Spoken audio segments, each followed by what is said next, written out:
दिल्लीतल्या काँग्रेस नेत्यांनी शिवसेना पक्षप्रमुखांशी चर्चा केलेली आहे आणि वारंवार ती चर्चा सुरू आहे।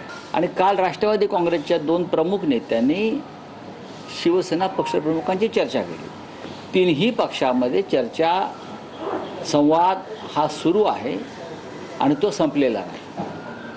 आणि तुम्हाला तसे वाटते असं चिंतेचं कारण नाही, जे काय होईल ते एकमतानेच होणार आहे। एकच उमेदवार उभा राहील आणि तो 3 पक्षांच्या एकमेकांच्या संमतीने उभा राहील।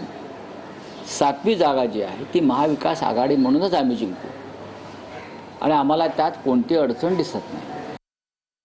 संजय राऊत, तुम्हाला निर्णय जाहीर करताच येणार नाही, कारण निर्णय घेण्याचा अधिकार तुमच्याकडे नाही।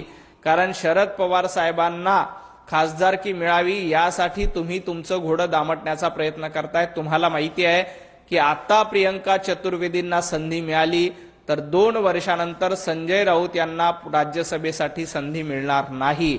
आपला पुढचा पत्ता सुरक्षित करण्यासाठी आता प्रियंका चतुर्वेदींचा पत्ता काटण्याचं काम संजय राऊत यांच्या मार्फत केलं जाते आणि त्यासाठी प्रियंका चतुर्वेदींचं नाव मागे करण्याचं काम आणि शरद पवार साहेबांचं नाव पुढे रेटण्याचं काम संजय